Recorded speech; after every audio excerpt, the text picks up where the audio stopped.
Et bonjour tout le monde, on se trouve pour la première méthodologie du bac de français. Donc ça sera le commentaire littéraire. En deuxième, on verra également la dissertation. Ça sera à peu près équivalent à la dissertation de philosophie. Donc on commence aujourd'hui avec le commentaire littéraire. Allez, c'est parti.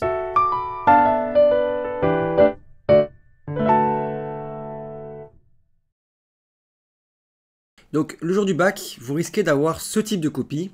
Donc ici, il faut écrire votre nom et tout ça, ils vont le spécifier. Ainsi que votre numéro de candidat. N'oubliez pas celui-là. Après, le jour du bac, on a également parfois juste des lignes, pas forcément des carreaux. Les carreaux, c'est plus pour les copies scientifiques, même s'il n'y a pas vraiment de règles prédéfinies, parce que même les copies scientifiques, parfois, ils demandent juste des lignes. Bref, à quoi ressemblerait normalement une copie? On n'est jamais trop sûr. Donc, avant de toucher à ta copie, il faut passer entre 1h15 et 1h45 sur le brouillon. Donc, tout d'abord, tu vas lire le texte et faire ton plan. Tu peux changer tout tant que c'est pas au propre. Et c'est assez pratique. Maintenant, pendant cette période de 1h15 à 1h45, il faut également rédiger entièrement l'introduction. Tu peux faire la conclusion à la fin, c'est un peu plus facile et ça nécessite moins un brouillon. Par contre, l'introduction, elle nécessite d'être fait au brouillon avant. Pour t'aider, tu peux surligner dans le texte chaque procédé pour chaque sous-partie, même c'est très conseillé. Et il n'y a pas besoin de tableau citation, procédé et interprétation si tu veux gagner du temps. Même si parfois on vous le demande, histoire de comprendre bien le truc. C'est un peu des exercices pour que vous compreniez mieux l'exercice, justement. Il faut t'appliquer énormément sur cette partie, puisque c'est la partie la plus importante de ton bac de français. Maintenant, on va passer aux banalités. Donc en haut, tu mets le nom, le prénom et l'examen. Il faut le faire 2 fois. Ah, ça dépend en fait. Si vous utilisez une autre copie, par exemple, n'oubliez pas de le faire sur l'autre copie. Le jour du bac, évidemment, n'oubliez également pas votre convocation et votre carte d'identité. Donc, il faut commencer par l'introduction.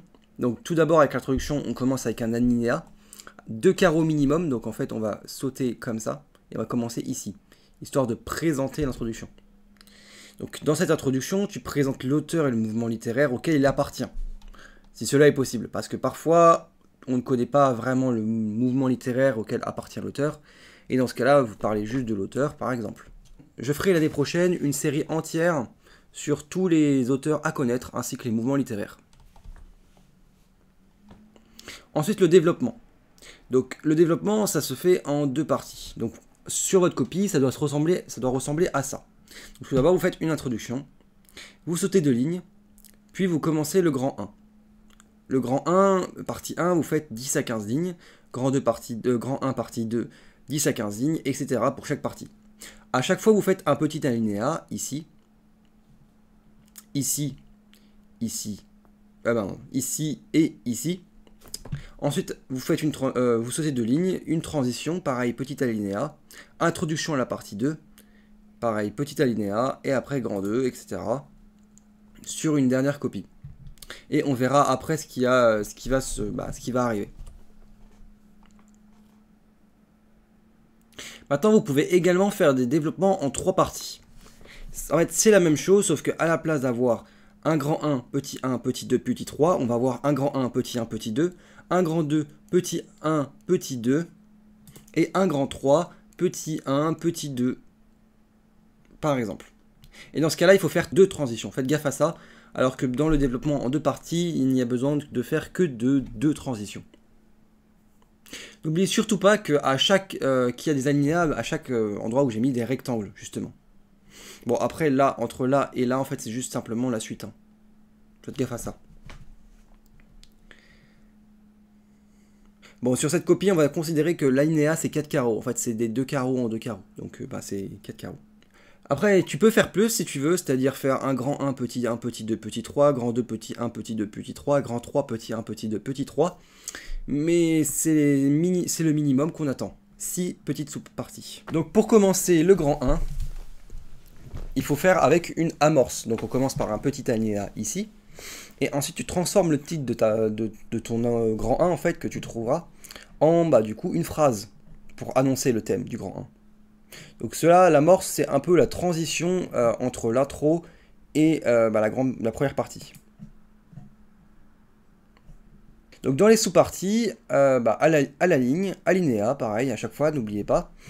Et on rédige le petit 1 du grand 1. Dans chaque sous-partie, on demande 10 à 15 lignes. Cela dépend en fonction de ton écriture. Donc chaque sous-partie commence par une idée directrice, par exemple, qui est annoncée dans le thème, c'est-à-dire dans l'amorce qu'on a vu juste avant. Donc qu'est-ce que tu peux faire en sous-partie? Tu vas surtout illustrer une ou plusieurs citations du texte avec du coup des plans stylistiques et en relevant les procédés littéraires. Les procédés littéraires, ça peut être quoi? Des champs lexicaux, les temps, si c'est imparfait, de l'indicatif, passé simple, etc. Les pronoms, les registres, si on dit c'est du registre satirique, lyrique ou comique. Le lexique, les champs lexicaux qu'on retrouve, qui sont liés au lexique.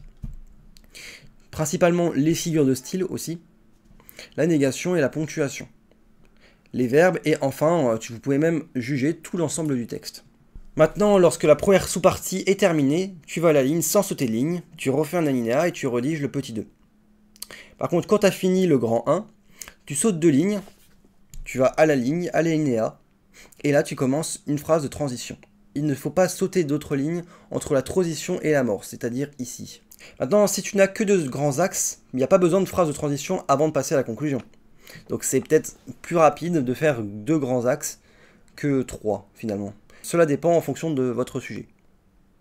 N'oubliez pas les connecteurs logiques au début de chaque sous-partie, ainsi que dans les développements.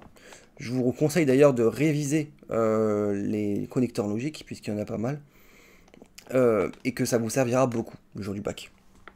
N'oubliez pas les majuscules et l'écriture en toutes lettres des nombres.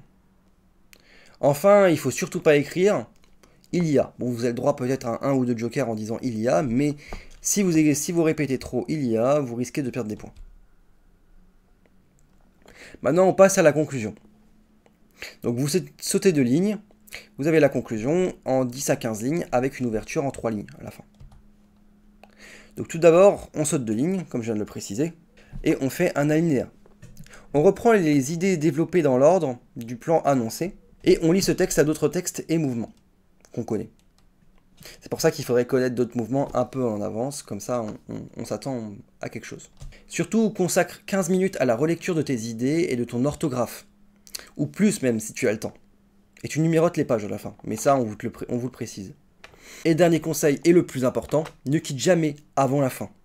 Parce qu'en fait ça veut dire que vous gâchez votre temps, et que finalement, vous auriez pu avoir mieux. Donc si vous quittez la salle avant la fin, vous n'avez pas le droit de vous plaindre en disant « Oh, j'ai une mauvaise note ». Vous n'avez pas le droit, puisque vous êtes parti avant, et vous aurez pu améliorer votre note.